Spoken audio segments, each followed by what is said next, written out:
In this episode of Gear Matters, we are looking at 3 dubious claims for riding gear that are made more often than one would expect.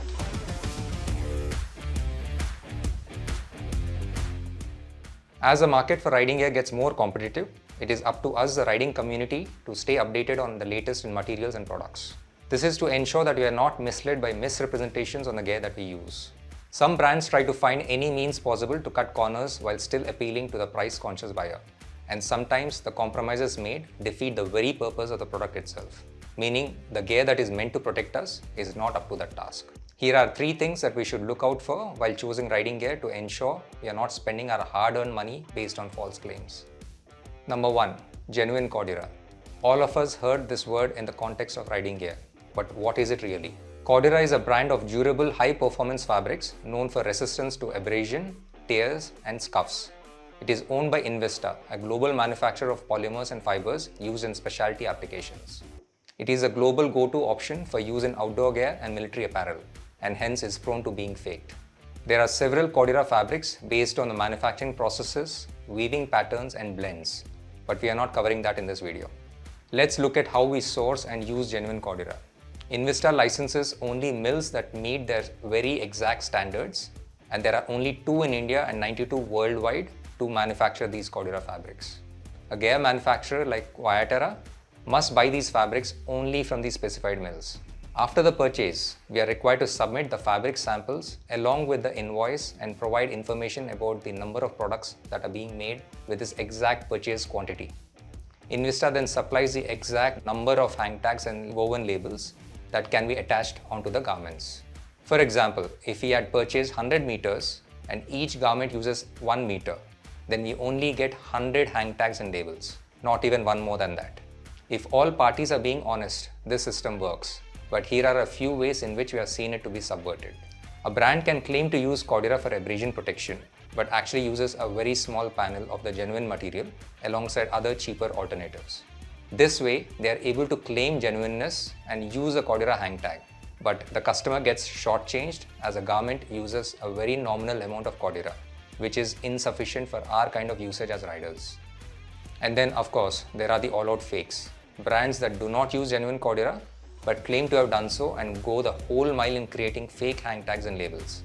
An average customer will probably not be able to tell the difference, but a smart one will see clear and noticeable differences in the branding material that give this away. Cordura has a list of hang tags and woven labels that it supplies to genuine buyers, and these are listed on their website. They keep changing these designs to stay ahead of the counterfeiters.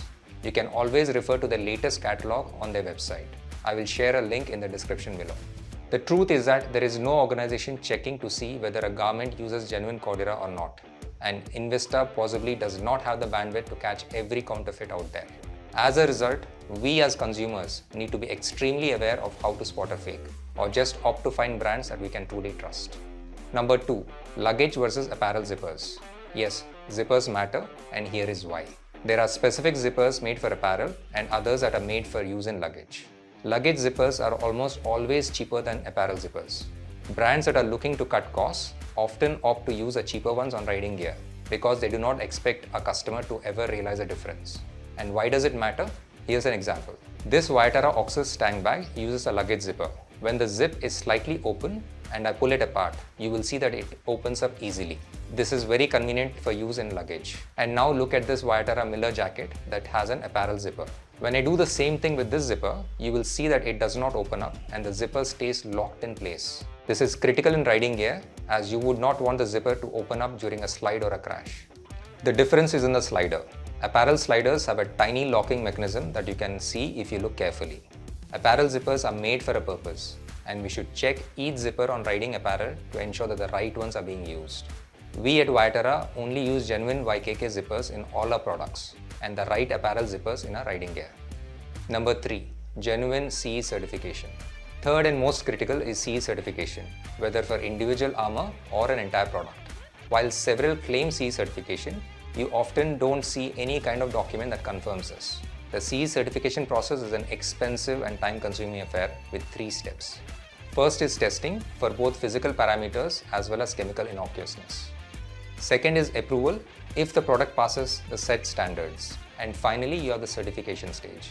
The CE certification system operates at a very large scale, so it is rare to hear of a case where there is any kind of monitoring or action against a brand that claims CE certification without actually having obtained one.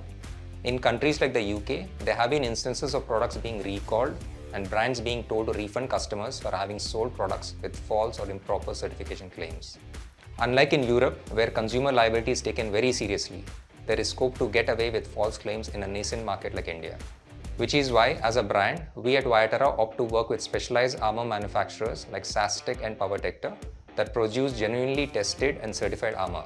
We are also able to provide links on our website to the certification of each of these armor models.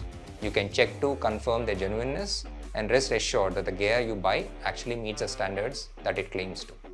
These are 3 things to look out for to make sure that the money you spend buys you the right gear that can offer better protection for what we love doing, riding motorcycles. What are some of the things that you look out for when choosing riding gear? Are there any specific instances of fake gear or materials that you have experienced personally? Please share them in the comments below so that we can all learn and ride safer together. Thanks for watching.